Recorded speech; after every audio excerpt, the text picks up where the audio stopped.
на 24 години. Идва от малкия град Нови пазар във Варна, където живее и разгръща амбициите си. Завършва езикова гимназия в Шумен, а след това висше образование в Икономическия университет във Варна с бакалавърска степен дигитални медии и пиар и магистърска реклама и медийни комуникации. И двете с успех пълен 6. В момента работи дигитален маркетинг в професионалната платформа LinkedIn. Преди това в рамките на 2-3 години сменя 10 работни места в 6 сфери на дигиталния маркетинг, докато интересите му намират своето амплоа в сферата на комуникацията и създаването на съдържание. Живее с приятелката си от половин година. Имат домашен любимец, френски булдог Токио на 3 години. Днес се срещаме с Емо, за да ни разкаже за тайните на профайлинга в LinkedIn и предстоящата му книга «Как да изградим личен бранд, който да продава в LinkedIn». Добре дошъл, Емо! Винаги питам гостите, помнят ли нашата първа среща, но в случая това е нашата първа среща на живо с теб. Кога се познаваме, обаче е друг въпрос. А нашата първа дигитална среща беше в платформата LinkedIn на 25 януари в 8:34 сутринта.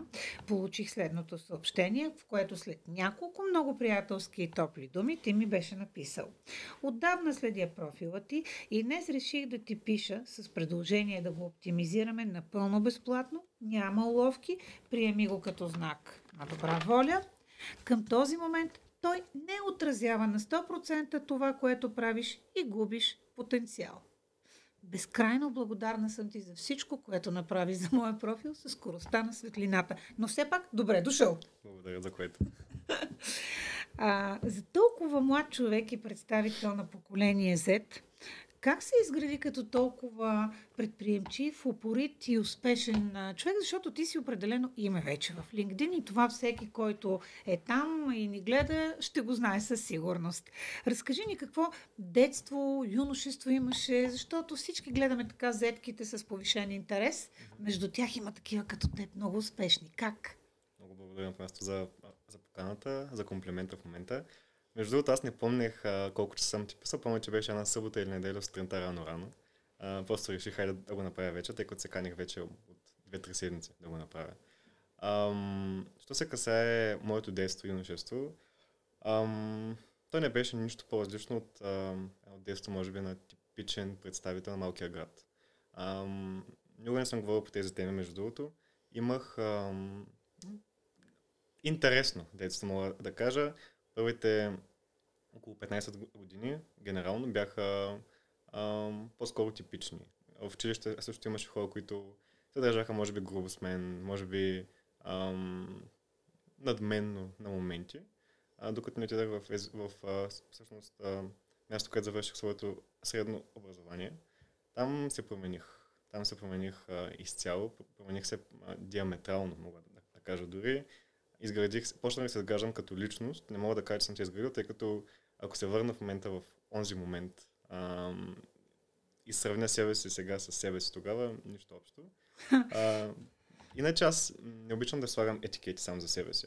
Не мога да кажа, ако питаш мен, аз не съм нищо повече от едно момче от Варна, което пише и разказва своите истории в платформата, която ти вече спомена, но пък хората казват, че това, което правя, им харесва и ги карат да чувстват по-добре, по-мотивирани, по-ангажирани.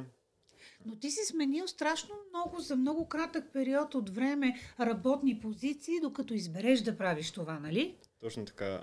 Всъщност, днес докато пътувах към София, си направих отново труда да влезна и да видя колко всъщност и за колко период от време, колко позиции всъщност съм сменил и се оказа, че за последните 2 години и половина бях сменил около 10 позиции, което замисляйки се тогава, може би вече в пределния момент на края, самият край вече на последната позиция, която смених, си казах, какво правя изобщо? В смисъл, защо не мога да намеря себе си? Бях се отчаял. Наистина бях спаднал в един патос, собствен, личен, вътрешен. Това, което изобщо маркетинга, моето нещо ли е? Тъй като тогава единственото нещо, което аз имах, беше моето хоби. Моето хоби да създавам, да ги наречем текстове. Да създавам, не текстове да кажем на песни, но текстове, които са професионални текстове и които позиционират хората правилно. Имах хоби да пиша, да комуникирам генерално. Да. Въпреки че имах личностни проблеми с себе си, с комуникацията, но се опитвам да се боря все повече с това нещо. Минавайки през това нещо, се замислих дали хобито ми може би не е моето нещо. Дълго време бягах от него. Даже съвсем скоро пуснах подобна публикация в платформата LinkedIn. Дълго време бягах от това да монетизирам хобито си, тъй като бях уплашен, че то няма да бъде повече мое хоби, по-скоро ще го правим като професия. В тази връзка трябва да уточним за тези, които не знаят и не гледат, че ти създаваш професионални профили. Аз създам психологически, така че до някъде сме колеги. Но в дигиталното пространство, където работиш ти, твоите профили трябва да отговарят на конкретни професионални цели, на конкретни роли. Ти знаеш най-много за спецификата на тези профили. Разкажи ни. Това е важно, защото е ясно, че всеки бизнес трябва вече да се представи по този начин. Всъщност това е една концепция. Концепция, която са една от моите колежки от фирмата, в която работя, Дария Стоянова, разработихме и валидирахме в последствие. Тази концепция гласи, че в платформата LinkedIn, и според мен генерално в дигиталния свят, има 12 основни типа профили, които хората заемат, с които хората се позиционират. Да. Не мога да кажа, че съм профайлър, но може би дигитален профайлър е точният термин в случая. Тези профили генерално показват какви трябва да бъдем ние в нашата комуникация, в нашия имидж, тъй като много хора не знаят всъщност, че има много видове имидж. Не е само един, който е праволинеен, има как хората не възприемат, как всъщност ние се възприемат, как нашите колеги не възприемат. Да. И тази концепция разглежда теорията, че има 12 основни типа профили, които се различават и през които хората преминават в техният кариерен път. Давам пример, аз започнах преди 3 години като може би младият професионалист, който е един от типовете профили. В момента съм, да кажем, лидерът на мнение. За последните 3 години всъщност аз смених може би 3 или 4 типа профил. Ключовото тук е едно основно нещо. Ние имаме навика да не сме само един човек в нашия живот и генерално дигитално, а да имаме черти на всеки един друг тип профил. Какво имам предвид? Давам пример от живия живот.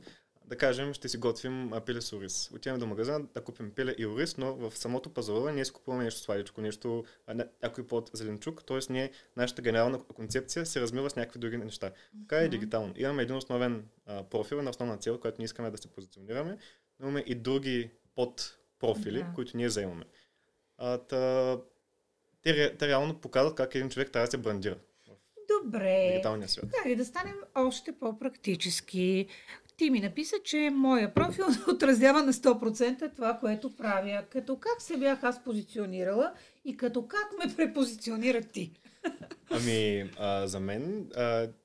Моите грешки къде бяха? Твоите грешки бяха, да. Генерално трябва да започнем от тебе като човек, на първо място. Това вече взема от дигиталното. Сама по себе ти си публична личност. Можем да кажем спокойно. В LinkedIn ти продължаваше тази линия, но просто имаше дупки, в които твоите в момента настоящи проекти не бяха комуникирани правилно. Тоест, по-скоро там публичната личност не беше толкова пряко отразена, а беше по-скоро бизнес лидерът. Тоест, малко се беше раздвоил твоя път. Нали бизнес мрежа? Аз гледам само бизнес. Точно така, но на база на нашите настоящи проекти ние пак казвам, преминаваме през различни форми. Дори, вселени може да ги наречем. Давам за пример, ако в момента погледна моята комуникация преди 3 години и сега, няма нищо общо. Нищо общо. Добре, но нас не гледат хора, които може би няма да имат пък чак късмета да им направиш профилите, както на мен. И затова има ли начин да се ориентира човек сам? Кой е най-подходящия начин да се позиционира? Има ли въпроси, които да си зададем, за да изберем нашия фокус? На първо място, със сигурност най-важният въпрос е какви са нашите цели. Какво искаме да постигнем. И всъщност на кой искаме пред кой искаме да се позиционираме. Тук вече влизаме в малко по-маркетингови сфери, като коя е нашата целева аудитория. Наистина, кой искаме да достигнем. И нещо, което много хора мислят и правят, това да продаваш на всеки, всъщност не продаваш на никого. На никого, нали? Да.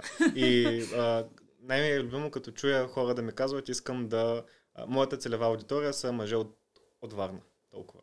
Толкова. Кои са тези мъже, какво правят те, с какво се занимават? Не. Но да, тръгвайки от целеполагането, всъщност, задавайки си правилните въпроси. В момента аз какъв стадий на моя живот съм, как искам реално да бъда представен, дали търся работа, дали, примерно, да кажем, някакъв проект, който искам да разработя в публичното пространство, дали да кажем, съм човек, който е занимава с социума и с каузи, които са свързани с тази сфера. Дали да кажем, имам нов бизнес, тип стартъп, искам да разработвам. На база тези първоначални наши лични разбирания ние можем да конструираме нашата представа. И на база нашата представа вече да доразвием в нашия профил. Генерално LinkedIn, като всяко друго нещо в маркетинга, е една фуния. С нашите публикации ние се позиционираме пред хората, които ни познават. Те тогава ни виждат. Нашият профил резонира пряко с кои сме ние, т.е. средната част на фунията, вече когато хората се затоплят и потенциално биха ни потърсили за нещо повече. И най-долната част на тази фуния е всъщност хората, които искат да ни бъдат клиенти, партньори, да работят заедно с нас. Независимо в какъв аспект. Чудесно го описа и в такъв случай да те попитам, какви са твоите клиенти? Какви се пускат в фунията около тебе, да те питам? С какви желания?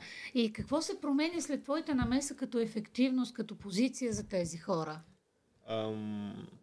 Моите клиенти, аз не обичам думата клиент. Аз обичам думата... Добре, поправиме. Коя да бъде? Да ги наречем партньори. Партньори? Дигитални партньори. Тъй като аз, нито един от хората, с които аз работя, не го приемам като чисто и просто клиент, аз ги приемам като, може би в някакъв момент вече е колеги. Тъй като аз давам моето знание напълно на тях и те спокойно могат да правят това, което правя за други хора, до голяма степен. Но основните хора, които ме търсят и които ми пишат за помощ, независимо в какъв аспект, са хора, които или те първа стартират в платформата, тип студенти, на тях винаги помагам безвъзмездно, това ми е просто нещо като мантра.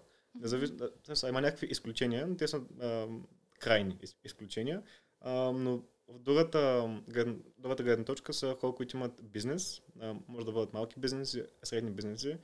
Пак казвам, дигиталната ми комуникация преди 2-3 години беше предпоставка повече по-млади хора да достигат до мен.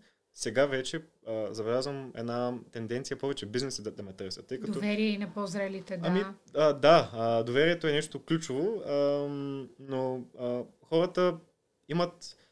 Най-трудната част от моята работа е това да образувам хората, че имат нужда от тази услуга.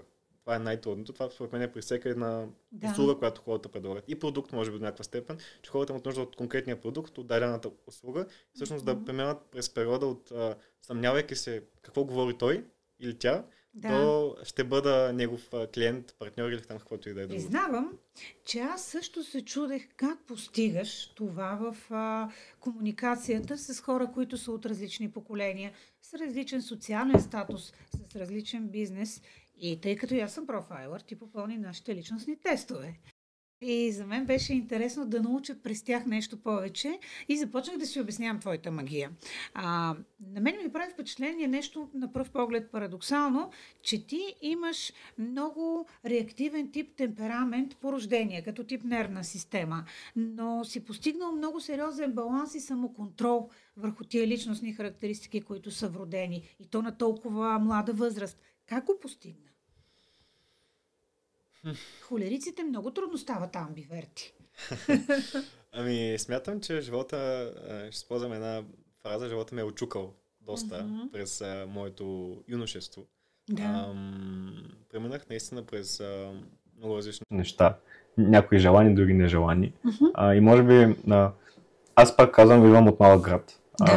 Родом и може би имам малкия град. Ти може би знаеш, че хората от малък град имат едно чувство за доказване пред другите. Необходимост да се заявят? Да. Аз не мога да кажа, че съм имал точно такова чувство да заявя, аз съм по-добър от вас, но по-скоро то става неосъзнато по някакъв начин. Имах нуждата хората да видят, че това, което правя, всъщност е качествено и стойностно. Имам сестра, с която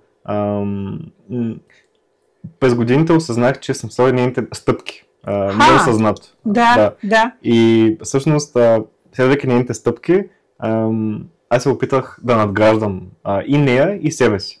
По този начин. Как станах амбиверт? Може би, между другото, наскоро се замислях, че доста голяма част от моите контакти са по-възрастни от мен. Визирам 10 плюс години по-възрастни от мен и комуникирам с тях доста често. Да, може би тази комуникация още от ранна възраст, ранна визирам на около 20 години и в нужната адаптация и гъвкавост, тъй като то мога да говоря с един 35 годишен човек, както говоря с някой мой връстник на 25, но имало някакво разминаване. Та може би точно тази по-ранна зрялост в моите контакти, в моята комуникация ме научи да бъда по-гъвкав, ме научи да бъда както ти казах, реактивен в комуникацията си. Да, то е логично, което пиле излети по-рано от гнездото или пада, или се научава да лети. Да. Предстои, ако вече не е издадена към излъчването на нашия епизод, твоята първа книга. Кое е най-важното, което ще научим от нея? Разкажи ни за книгата. Това е, между другото, един много личен мой проект. Книгата бяха започнала още лятото, ако трябва да бъда честен, но при мен много от нещата стават, ако ги усещам. Тоест, ако нещото го усещам, го правя на момент, ако не го усещам, просто му давам пауза. Към този момент книгата беше около 20 страници. Описани генерално и спрях. Бях се дал срок до края месец септември и спрях. В своят академичен път имам завършени бакалавър и магистър. Бях на докторантски изпит, за да ме приемат като докторант. Кажи как са завършени? Много те моля. С какъв успех? Това много държа да се чуя. Аз уважавам изключително резултатите на хората. Успехът ми всъщност беше и в двете ми направления следване 6 на 0. 0-0? Да. Това звучи страшно. Знаеш ли, нямах амбиции да стигам 6 на 0 до може би третата година към края на бакалавъра си казвам, тъй като вече година номер 4, последната всъщност година от бакалавъра ми си казах, щом съм стигнал до тук 6 на 0, трябва да го завърша така. Между на последния си изпит имах съмнение, че може би ще имам 5 и бях си казал, ако имам 5, отивам на поправка. Независимо какво се случва, тъй като просто имах една линия, която не исках да прекъсвам. Да. Но до тогава беше нещо стандартно. Добре, спирам те само за да кажа. Както виждате, успешно е да сте отличници. И моето образование с над 5,50, успешно е да сте отличници, учете. Обаче, какво се случи на докторантурата? На докторантски изпит аз знаех, най-вероятно всъщност, не мога да бъда сигурен, но минали първият си, то беше 4 етапа изпита, минали първият си изпит, няма кой да ме спре на другите 3. Първият изпит беше писане на тема и на нея, както се изразиха хора, мал шанс, кофти късмет и така нататък, имах 3,50. Така. И това духом ме събори. Признавам се, духом ме събори и си казах, това ли съм аз? Малко като въздух под налягане. И вземайки предвид тогавашния падеж, който аз имах, пък и други мои неща, които в момента организирам събития в град Варна с други хора, те се казват, мамо, провалих се. И нашето послание там е, че именно провалът не е провалът, това е крачка към успеха. И тогава си казах, това не трябва да го правим като провал, напротив, трябва да го превърна, да го еволюирам в нещо позитивно. И тогава си казах, че завърших книгата до края на годината. Имах и други лични причини да го направя. И всъщност книгата към 15 януари беше написана. В момента е в етап на предпечат и всъщност вече може би ще излезе като пуснем записа. Те за какво ще ни подготвите? Да, тя се казва как да изградите личен бранд в LinkedIn, който да продава. Заглавието още е работно, но ще се изчисти още най-вероятно всъщност днес, тъй като после имам среща с моят дизайнер. Книгата ни подготвя за това как да се позиционираме правилно в LinkedIn. И всъщност, почитайки цялата книга, тя е много лесно четиво. 3 човека в момента са е чели цялата. Не, за 3. 5 човека в момента са е чели цялата и 5 човека, включително и аз, за 3 часа минахме цялата книга. Наистина. Страхотно. Много лесно четиво, много бързо се чете. И наистина, ако хората, който и да е, ако твоите зрители също спазват всичко написано в нея, би трябвало в рамките на 6 месеца до 1 година да получат успех в платформата LinkedIn. Ключовото е, че книгата е брандирана с LinkedIn като име, но сама по себе си тя е приспособена към всички други платформи. Към Instagram, към Facebook, към TikTok, може би, защо не и така нататък. Много съм горда, защото наш гост е Кристияна Чешмеджиева. Вие сте едно поколение, едни успешни хора в дигиталния свят и ето първи книги на млади хора. Толкова съм щастлива, че сте наши гости. Ти си типичен представител на това поколение Z и всички гледаме с любопитство и с много неизвестни. Вие сте различни. Това е факт. Какво да очакваме от вас в един свят на промени, от който ние се страхуваме, а за вас очевидно е предизвикателство? Как го усещаш? Какво време идва? Какво ти се иска да направиш? Ами ако сравняваме поколенията генерално, имаме основни три вида поколения, X, Y и Z. Z сме хората, които сме набор може би 9.4 до 0.0, грубо казано. Аз съм всъщност на границата на поколение Z, може би не 0.0, но 1.0.2. Хората казват, че ние сме бъдещето. Съгласен съм, но бих казал ако. Ние сме бъдещето, ако успеем да се приспособим към него и успеем да обучим по-възрастните поколения, тъй като то става един преход от X към Y и от Y към Z. Точно Има така. постоянна адаптация, постоянен урок, който ние трябва да даваме на следващите и на предишните преди нас. Тъй като в момента това, което виждам аз от по-младите от мен, колкото е абсурдно, че това нещо в момента в контекста. Не, поколение Алфа също вече е на сцената. Точно така. Доста голяма част от тях са си самозабравили, според мен. Поне това, което виждам аз в... Какви са критериите, които отчиташ, за да заключиш, че са самозабравили? Ами, знаеш ли, аз имах, може би, един от малкото набори, които са в момента на този дигитален свят, вече влизат. Имах голямото удоволствие да имам детство. Да имам детство без телефон. Наскоро се замислих, че когато бях на Замли 8-9, имах една малка Nokia и с копченца. И баща ми казваше, или там някой ми казваше, вземи си я, после да викам, за кой ми е това телефон? Не ми трябва. И аз всъщност до раните си, докато не станах може би на 13-14, аз нямах телефон. Имах телефон, но не го ползвах активно. Беше просто за красота. В такъв случай с какво телефона помогна да се самозабравят тези хора? Това, че нямаха детство. Това, че те реално не могат да комуникират извън това пространство. Има един... той се води TikTok мозък. Именно, че хората имат около 3 до 5 секунди внимание към темите, към хората, с които те комуникират. Има, естествено, тук не е хубаво слагаме коня пред каруцата толкова бързо. Има си изключения. Те никак не са малко, но пак казвам, това е на база на моето виждане към нещата. Когато говоря с по-млади хора от мен, виждам доста по-млади,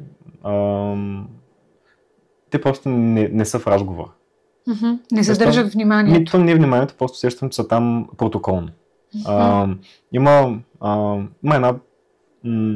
една тенденция хората да правят нещата просто за да ги направят. Факт е, ще казват, ние казваме всъщност, то не е само тя, генерално хората казват просто. Казвайки просто, ние някак си неглижираме целият процес. Ще го направя просто за да мине. Според мен не трябва да правим нещо просто за да го има, трябва да направим нещо, защото го искаме, защото трябва да го направим. Това е може би ключово тук. Това е страхотно и тук ще цитирам твоето златно правило. Ако нещо стане от само себе си, то е твоето нещо. От само себе си ли дойде доверието на твоите партньори? От само себе си ли стана на 24 години авторитет в LinkedIn? Доверие се печели много трудно, но се губи много лесно. Ще разкажа две ситуации, които ми се случиха. Едната в близко бъдеще, в близко минало, другата в по-далечно минало. Един от хората, с които аз работех, всъщност още работя с нея, поддържах генерално LinkedIn профила на една дама. Няма да казвам повече, тъй като конфиденциални причини. Дамата искаше аз да комуникирам с хората през профила и съответно да оставям коментари и така нататък. И аз си казах, това е малко нож две острията, има го предвид. И тя каза, спокойно. Аз си казах, добре. И тя отивайка на един подкаст, между другото, подобно на твоя подкаст, подкаст водещият изкарва коментар, който тя оставя. Пълен цитат на коментара. И я пита, защо мислиш така? И въпросната дама, тя не знае какво се случва и вика, това не съм го казала. Тя не помни.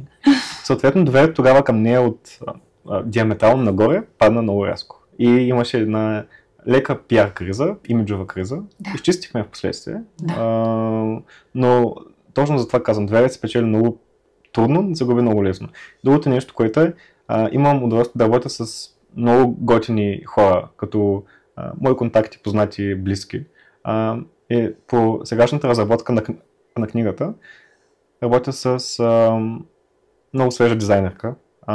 И тя ми казва, виж това, какво мислиш тук? И аз съм ми казал, Ели, каквото направиш ти, аз ти вярвам безрезервно. За мен, когато човек купува услуга или продукт, той трябва да вярва на хората безрезервно. Той наистина трябва да има доверие към тях, което те знаят какво да направят най-добре.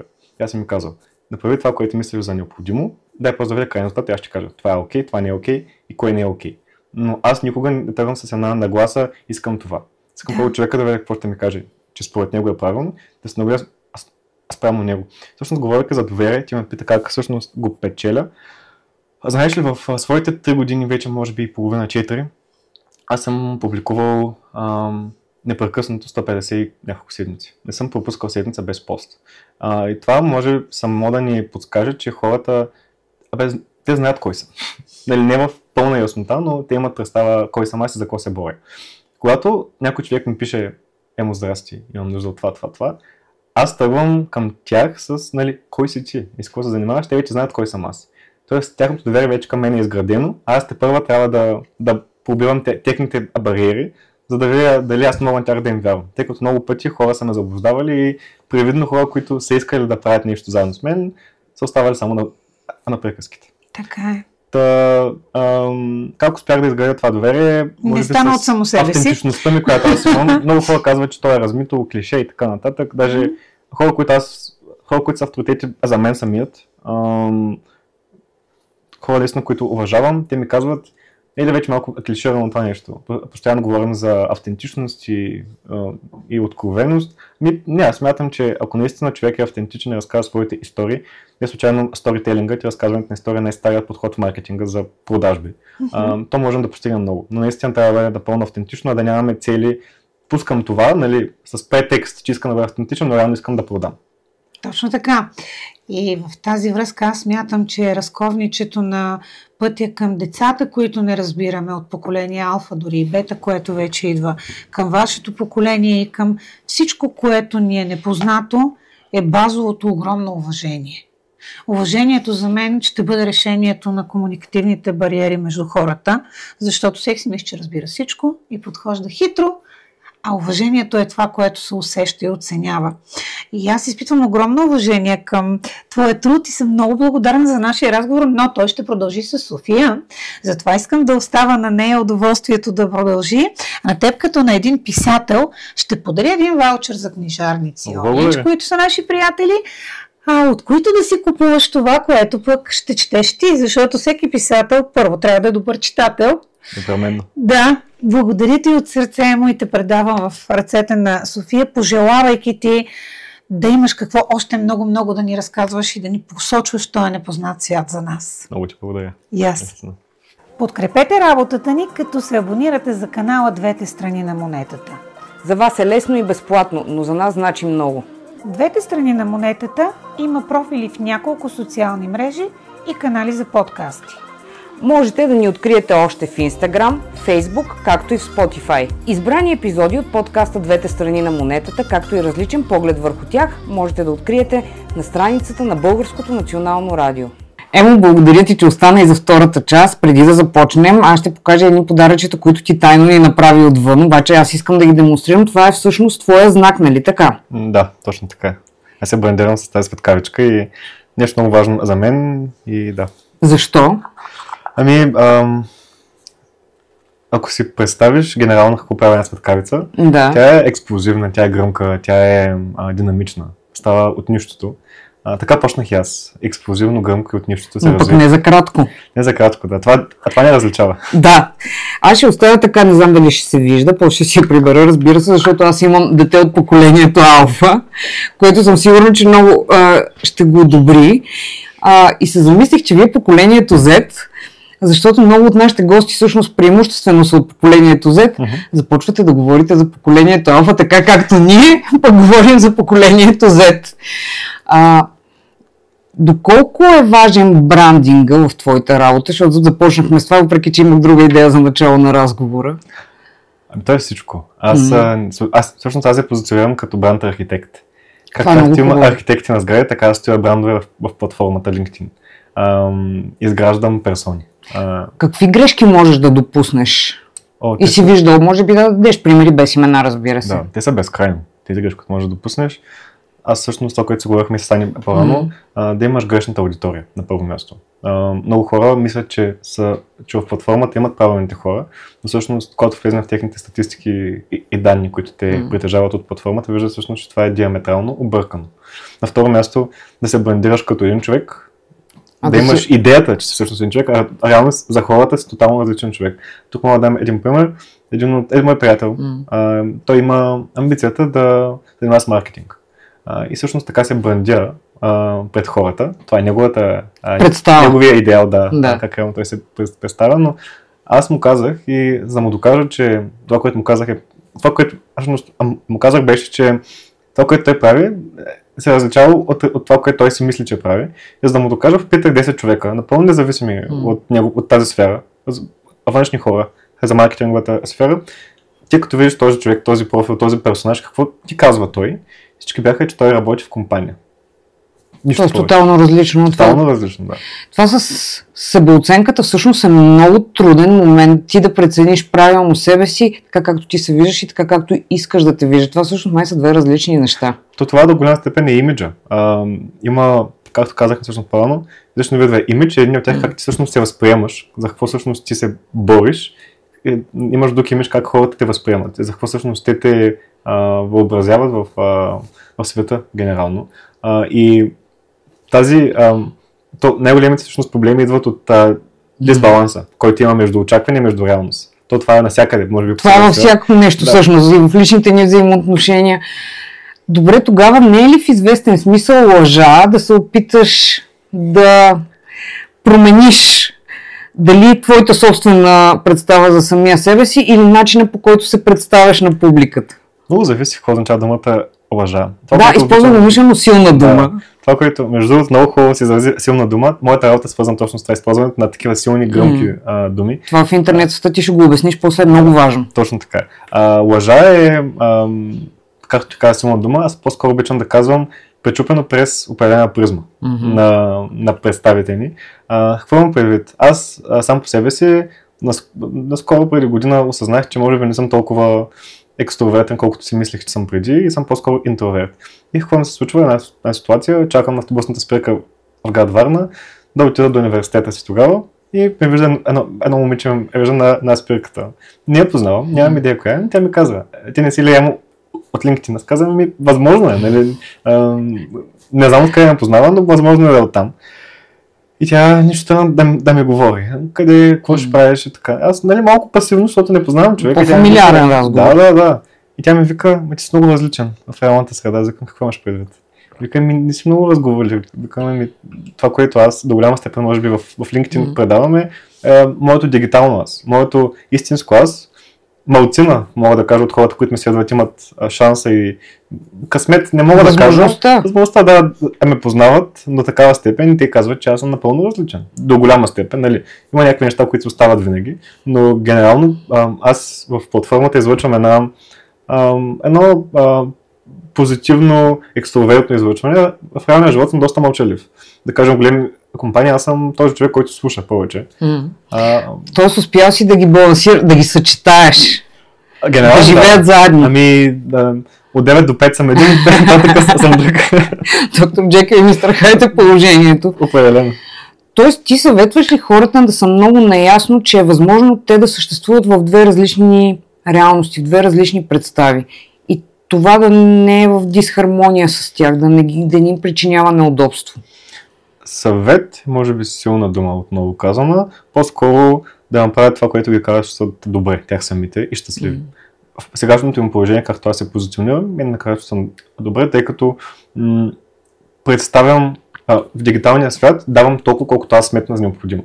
Ако в личния си живот това понякога може да бъде изкривено от представата на хората, т.е. те виждат мен кой съм аз, дигиталния хората виждат, да кажем, 2000 символа. И до там. Ако не се комуникираме посредством съобщения, реално, не мога да знаят кой съм аз. И там много добре изкривяваш, както ти го нарича по-рано, реалността, но това е с едно ограничение, с един размах. Юристите го наричат затаяване на истината. Добре, това ще го запишем между другото. Интересно звучи. Смяташ ли, аз като майка на дете алфа, много пъти съм замисляла колко вече е безмислено това, което ние чувахме като деца. Ако учиш, ще станеш еди какъв си като професия. Например, адвокат, счетоводител, лекар, инженер. Сега говорим за така наречените професии на бъдещето. Ти каза, започнах от хоби, но вече това е моя професия. Занимаваш се с дигитален маркетинг, пак да го уточня. Да. Според теб това професия на бъдещето ли или на настоящето и в бъдеще тя ще се видоизмени? Тя вече се изменя. Впрочем, когато решавах какво ще правя в моето бъдеще преди вече по-година, 6 години 7, 2019 година, много се колебаях между три различни направления. Между кои, например? Политология, психология и маркетинг. Аз идвам, пак казвам, от малък град, близо до Шумен. Политологията беше основно в София. Знаех, че ако искам политология, трябва да живея в столицата. Това за мен тогава не беше идеал изобщо, тъй като аз идвам от малък град, всичко ми е наблизко и това да пътувам час и половина в посока. Да, чисто психологически. Ме съкрушаваше, просто психологически, както ти го нарече. Така че това тогава отпадна. В някакъв момент осъзнах, че маркетингът е 50% психология, 50% продажби. Така с един куршум станаха два заека. Аз преди всичко, моите комуникации, които аз водя с хората, те са на психологическа основа. Да ги разберах какво ти иска да направят. За да ги представиш по най-добрия начин. Да си свършиш работа. Да, тя ако се замислиш, когато си купуваш даден продукт, ние това с тебе си говорихме, ти кажа, че си много технически. Да, обичам много телефони, часовници, всичката тази нова технология. Тоест, ти вече имаш една психологическа нагласа, че нещо много излезне ли, ти трябва да си го купиш, да кажем, или трябва да го притежаваш. Това е на база облъчването ти от различни хора, различни маркетолози, те сте продали още преди да излезнат нещата, тяхната идея за нещата. Да, но това, за което аз съм готова, защото има хора, които нямат никакво отношение, например, към мобилен телефон, лаптоп, таблет и така нататък. Тя колкото и да ги облъчваш, според мен много трудно би могло, ако те нямат нагласата за такова нещо. Ами то за това се казва, всеки влак си има пътници. Да, точно така и трябва да намериш правилните пътници за твоя влак. Да. Иначе дали маркетинга, дигиталния маркетинг по-скоро, то маркетинга е от много години назад. Да, говоря това, с което ти конкретно се занимаваш. То вече навлезе преди няколко години по-силно, мога да кажа. Нали, той има дигитален маркетинг от доста отдавна, мога да кажа спокойно от началото на дигиталната ера, което е около 2000 година и нататък, но по-силно може би в началото на второто десетилетие на 21 век. Като не знам, за мен лично това е жалост. Много хора ще кажат, може би, че е за щастие. Аз нямам много хора в България, които да правят това, което аз правя. Малцина сме хората, наистина, които се позиционират по този начин, или другите хора, които го правят, е просто за чужбина. Не са за България. Това защо е? Защото в България не се осъзнава необходимостта от вашата професия. Хората не разбират полезността на това, което правите, защото много професии спадат в това положение, няма да ги изреждам, но като цяло ние сме общество, което е малко консервативно към новостите. Доста консервативно. То не случайно има една такава приказка българска работа, че аз пак казвам, най-важната ми задача, най-важната ми работа е това да науча хората да възприемат казаното от мен по един адекватен, ще използвам тази дума, начин, тъй като хората генерално имат проблем с разбирането и те с доверието. Но те като не разбират нещо, нямат и доверие, те са свързани процесите. Има такива, които са малко псевдо-доверяващи се, които те слушат и ти казват много хубаво, те казваш да опитаме, но да кажем след 2-3 седмици съзнават, че може би точно това псевдото се е навлезнало в живота им и са осъзнали, че това всъщност, което те правят и това, което те искат е нищо. То се разминава с техните собствени очаквания и не са готови да го приемат. Точно така. Но твоята работа пък да ми кажеш истината, защото иначе ти не можеш да си я свършиш като хората. Знаеш ли, имам един такъв казус, една жена, в момента и помагам да се позиционира по-правилно.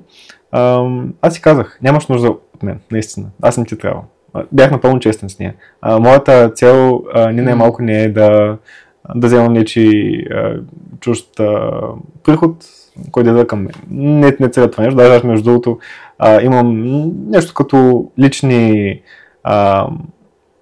вярвания, че на хората от Варна генерално им помага напълно безвъзмездно. Нали, в някакви ограничения. Ти на студентите напълно безвъзмездно, на хората от Варна напълно безвъзмездно. Той кръга се разширява. Знам какво е да си просто студент. На първо място, пък от Варна имам мисия. Много хора ме питаха, когато ме скъсаха на докторантски изпит, защо не дойдеш в София. Всъщност ме поканиха двама един е доцент, мисля, че другата жена е доцент в момента в Нов Български в УНСС. И ми казаха, ела при нас. Аз казах не. Аз съм си казал, че някъде нещо ще завършвам, поне на този етап от живота ми, то ще бъде в икономически във Варна. Аз имам мисия към този град. И много хора ме питат, защо не отидеш в София? Защото искам да се върна.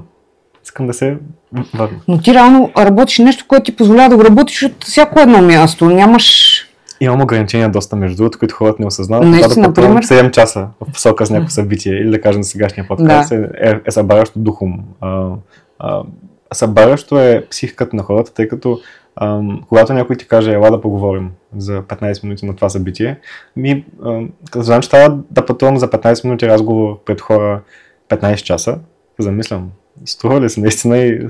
ти много ти благодаря, че дойдеш, защото наистина ти пътува много дълго, за да дойдеш. Това за мен е, пак казвам, пречупих се ментално и вече такива възможности не ги отказвам, напротив, аз ги търся си повече и повече. Но града ме кове в момента като желязо. Аз съм на желязо и в момента града и цялата ми обстановка ме кове. Моят менеджер, всъщност моят шеф, сегашната агенция, в която аз работя, ми казва, вече май ти е време за София. Има време за София. Ти ще си го усетиш. Да. И аз не гледам на София като идеал за живот, честно казано. Може ли такова нещо? Когато съм в столицата, излизам навънка 8 часа сутринта и се побирам в 8 вечерта. Аз съм, пак казваме, аз поначало, както вече разбрахме, съм интровертен тип.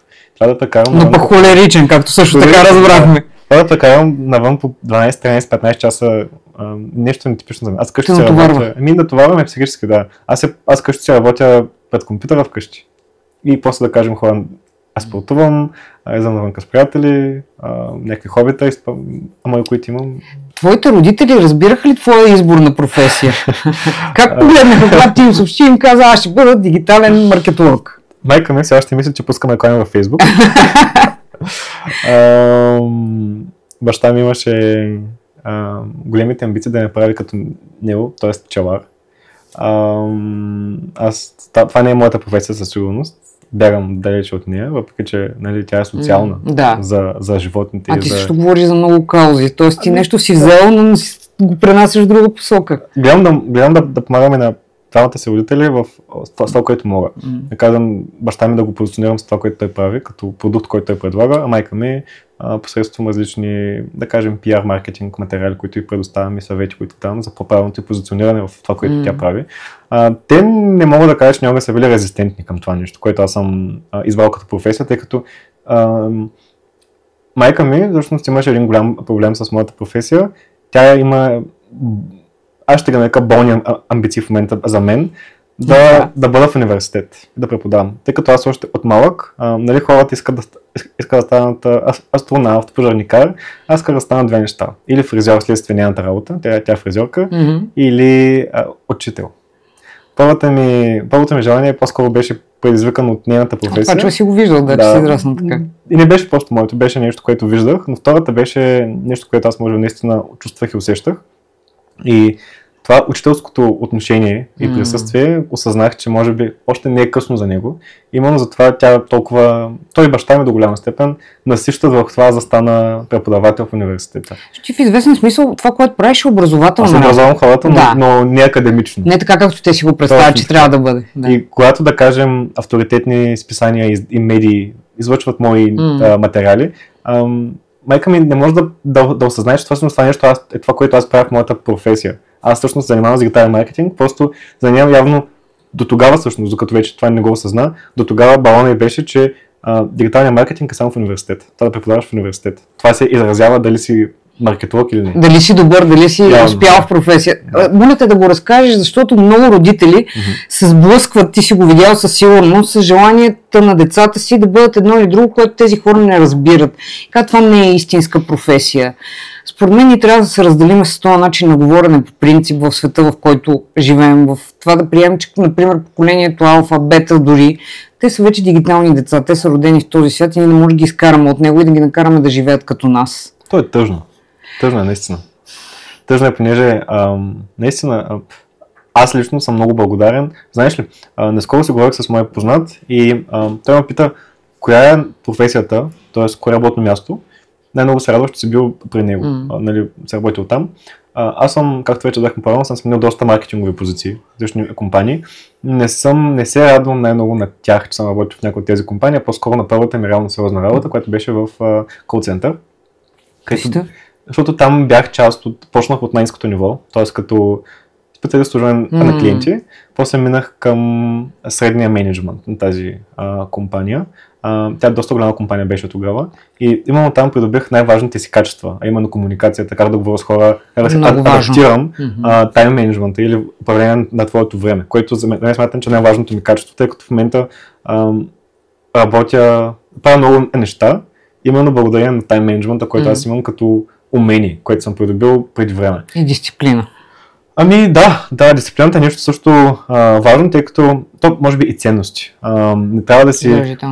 Масово много хора ще кажат, че това са някакви корпоративни глупости, но трябва да имаш някаква мисия, визия и ценности в живота си. Не само компаниите, но и човек сам по себе си. Да кажем, моите ценности са това, че ако вече нещо не се получава, по-скоро ще дам крачка назад и ще кажа, това не е окей, дай да го спрем по-добре. Ти можеш ли да откажеш на някой директно и да му кажеш, не бих могъл да работи с теб? Преди, всъщност, когато си в началото на своя път, нямаш лукса да избираш. Каквото ти излезне, го приемаш. И независимо, пак казвам, колко ще излезеш в зоната си на комфорт, да кажем, аз съм помагал на бранд за козметика. За жени. Ти така го казваш, едно е нещо много престъпно. Не, с мен, това образа, който аз имам, няма нищо общо с козметика. Трябваше да създавам съдържание, т.е. да пиша текстове за спирали, за спа процедури и за някакви там епилации и други женски работи. Да, няма да изпадам в подробности. Това беше наистина за зоната ми на комфорт. Но тогава си казах, това е портфолио. Това е много важно за мен. Но и трупаш опит. Точно така, точно портфолио, да. И в момента имам, мога да кажа, лукса. Да си избирам хора, с които да работя, с хората, това е лукс, наистина. Гледам да не отказвам. Ако на конкретния човек не искам да работя с него, гледам поне да му дам правилните стъпки или контакти, с кой реално човек той може да работи или да му помогне. Тъй като просто има хора, които аз знам, че не бих им бил полезен. Давам даже един конкретен пример, се сещам още в началото на моята професионална кариера в тази сфера. Аз тогава писах основно за за хора, които бяха от гледна точка среден менеджмент или началната им или професионалисти в началния им стадии. Един собственик на голяма компания тогава ме попита, хайде да работим заедно. Искаше да създаваме за него съдържание. Ми казах му, помислих наистина много, но това беше всъщност първият ми отказ, който аз казах не.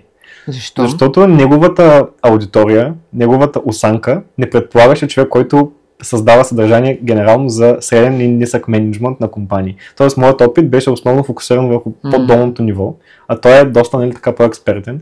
И аз знаех чувство, че комуникационно ще има дисбаланс между моят начин на комуникиране и неговият. Който не може да бъде преодолян. И ще да даде проблем всъщност. И обясних му това нещо, да кажеш, наистина благодаря за откровеността и за тази честност, която аз съм подходил, не съм го излагал, че да кажа имам твърде много гребен, че просто съм му казал, че има разминаване. Казахме с тогава, че ако нещо има бъдеще, ще се чуем, още сме зачули, но да. Бъдещето е пред вас. Но аз не мога да не се възползвам това, което ти каза за политологията. Да те питам как ти би коментирал случая в съседна Румъния и техния кандидат за президент и неговото избиране на първи тур преди да бъде отстранен, повлияно от, както се твърди, TikTok. Това като човек, който работи с създаване на имидж в дигитална среда и човек, който очевидно се интересува от политическите процеси, защото това е била една от твоите идеи, струва ли ти се реално, струва ли ти се възможно до такава степен TikTok да повлияе върху избирателната активност, че да се стигне до избора на този човек и последиците, които всички виждаме към днешна дата? Аз ще си позволя да дам друг пример. Ти може би всъщност чува преди, може би година и половина-две, един кипърски представител, Фидиас мисля, че се казва, той влезна в Европарламента. Да. Той е ютубър и основната му аудитория е YouTube и TikTok. Той влезна в парламента заради неговите гласоподаватели, които той беше първият в цял Кипър, който беше избран за много гласове. И цялата си кариера като евродепутат той я изкарва на база питане на въпросите към неговата аудитория. Към коя партия да се... партията е по-скоро тази страна. Да получава тяхното мнение. Точно така. Той взема решение изцяло на база на хората, на хората това му казват. Странно е. Странно е, защото ти се диктуваш от чуждото мнение, което няма нищо лошо. Не, все пак не съм толкова вежда в политиката, това да го кажа предварително, но за мен... Ти имаш гражданска позиция, естествено. Точно така. Трябва да представляваш интересите на твоите гласоподаватели, ако си някакъв политик.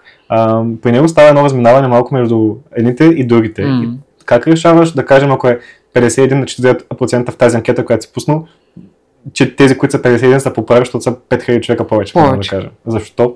Може би другите реално биха били по-добре за обществото и за самата за континента, генерално. Странно е, все повече и повече хора стават TikTok, YouTube или прочее. Но те са различни механизми, TikTok и YouTube. На мен винаги ми се струва, че YouTube е по-влиятелната мрежа. Да. А в YouTube се правят гледания по-трудно в началото. В TikTok всеки може да пробие. Вчера се говорихме с един приятел, че как с изменение към поколението, но как баби публикуват, че продават терлички и да кажем, терлички са 5 лева. И хората просто отдолу в коментарите се избиват. Искам.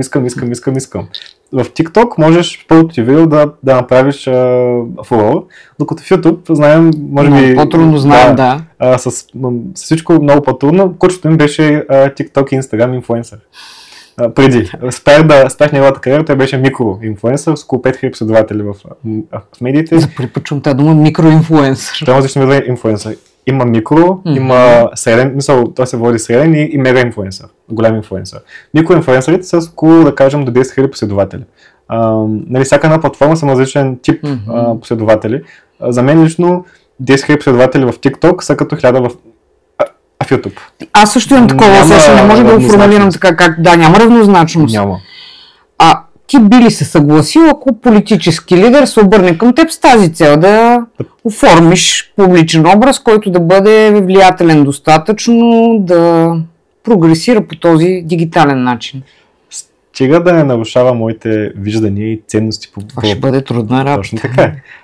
Но да кажем, когато аз казах всъщност и по-рано, когато кажа нещо на конкретния човек и постоянно получавам отговора не, това по-скоро не, аз не работя с такива хора. Аз вече това казвам. Имам вече лукса да изберам хората, с които да работя. Би ми било интересно. Признавам си, никога не съм работил с... Точно, да ви изпревари въпроса ми, търсили ли са те хора, които се занимават, защото истината е, че твоето знание, твоята работа са много приложими в политиката, тъй като тя е свързана с изключителна публичност. Това, че ние малко тук трудно възприемаме възможността дигитално да се правят кампании, нашите не изглеждат много, по мое мнение. Не знам ти професионално ще кажеш. Добре насочени. Виж, това маркетинговите, имам удоволствие да познавам на няколко политически партии, всъщност на 2 или 3 партии, пиарите им лично. Те не са най-дигитално грамотни, те по-скоро са традиционни маркетолози. Да. Има разлика между маркетинг и дигитален маркетинг. Единият е конвенционалния маркетинг, който ще познаме като радио, вестници, телевизия, билборди. Другият е дигиталният, който вече все повече и повече навлиза. То това е всъщност изпредаванията. Все повече в момента, да кажем, рекламодатели отиват към YouTube и рекламират там, вместо по телевизията, тъй като там е доста по-евтино. Казвай ги тези неща.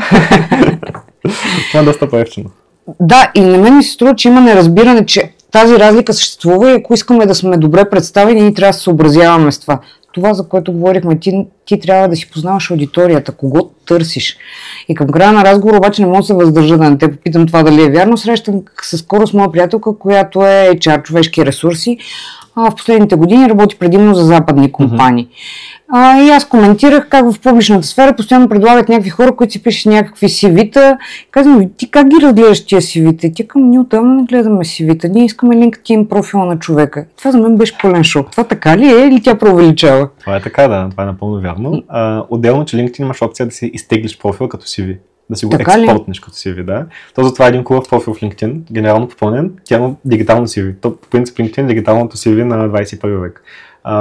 Моята работа с конкретните трябва студенти... да поработя върху моя профил, с това разбрах. Го оправи, да, задължително. Моята работа с всички студенти, които беше казах по-рано, е точно това, да им изградим профила така, че да могат да бъдат максимално представени пред техните потенциални работодатели. Една позната, преди време тя ми беше писала за помощ, търси си работа, търси си стаж в дигиталния маркетинг. И аз си казах, добре, къде си гледала за обяви? Тя каза традиционните български сайтове. Да. Аз си казах, а LinkedIn? Тя каза, не. Влезнах в LinkedIn, дадах съвети за профила й, показах и три обяви, на които профили в момента има perfect match, т.е. перфектно съвпадение. Казах кандидатства на тези. Те са, едната беше стажантска, варенска поза, другите бяха две софийски, пак стажантски. Казах кандидатствай, аз съм сигурен, че има някакъв отзвук. След 3 дена, това момиче ми пише в Инстаграм, не знам как го направим, аз на стаж в едната варенска компания. Как случи магията? После ми писа и собственик на компанията, благодаря, че се препоръча това момиче към нас. За към аз просто казах, това е, че в момента, че е налично, пратих я към правилните хора, направихме профила правилно, на база това, което вие търсите, тъй като те търсят, кажем, има компании, които търсят лидери. Има такива, които търсят слуги, с извинение. Това са фактите, така ли? Да. Направихме профила адаптиран спрямо това, което компанията ще спрямо тази работна обява и съответно тя имаше перфектно съвпадение.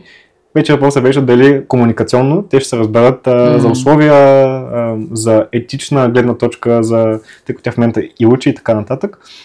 Вече между другото аз се връщам обратно само за нещо последно. Относно политиката, много политици са в LinkedIn. Много депутати са в LinkedIn. Доста между другото активен е Васил Терзиев, самият той. В LinkedIn той публикува доста често.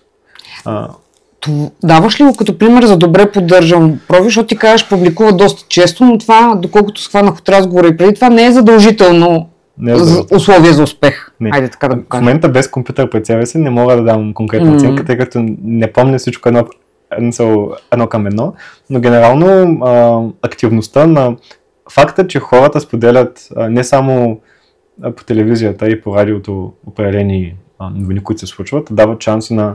Защото знаем, че поколенията в момента, които са по-дигиталните, не гледат толкова много телевизия, че не дават шанс ние да... Ти много милостиво се изказа. Не гледат толкова много. Те не гледат.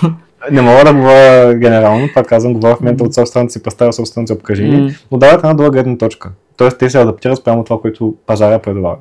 Има партии, които са доста стари, които се опитват да се адаптират към новостите, но не се получава просто. И процесът върви трудно и бавно. Не е техния просто това нещо, не е техния начин. Но пък, ако потърсят правилния специалист, това може да се адаптира, защото тези хора го правят на база на собствените си умения и знания, но те ги нямат. Тоест трябва да намериш, така както ние не можем да се самолекуваме, когато не сме лекари, търсим специалист.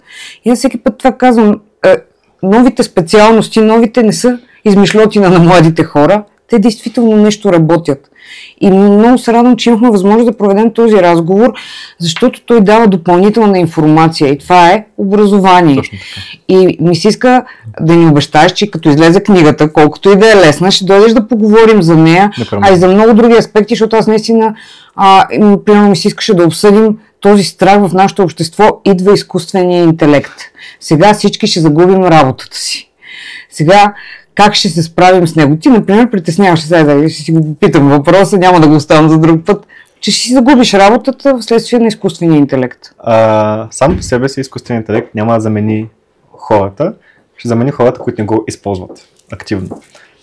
Аз лично използвам изкуствен интелект активно в ежедневието си по различни направления. Дали за идеи, дали за дизайн, тъй като аз съм псевдо-дизайнер. Не съм дизайнер и не се хваля с това нещо, но се опитам да скалъпя някакви неща. Използвам го активно. Дали ще ни замени, има такава стигма, че нали, краят е близо, хората ще останат безработни. Всъщност много хора стават безработни, то са точно тези, които отказват да го използват. Зет ми, той всъщност по спомен, първият път, в който той чу за изкуствен интелект, беше от мен. Казах му какво наистина прави тогава ChatGPT. Това беше преди година и половина, може би 2. Беше как така?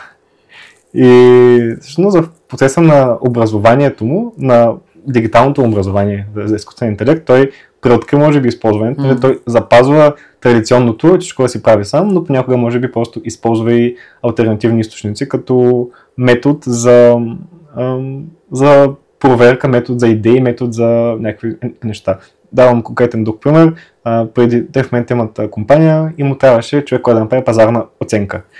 Има една такава фраза, вече не търся в Google, вече търся в ChatGPT или в TikTok. Да. Той потърси в ChatGPT, трябва ми експерт по пазарната оценка в град Варна, казаха му 5 резултата, за да направи човека му направи пазарна оценка. Тоест да не се страхуваме, да го ползваме. Но аз ще оставя този разговор с отворен край, за да го продължим другия път. Благодаря ти много още веднъж, че дойде. И до скоро. До скоро.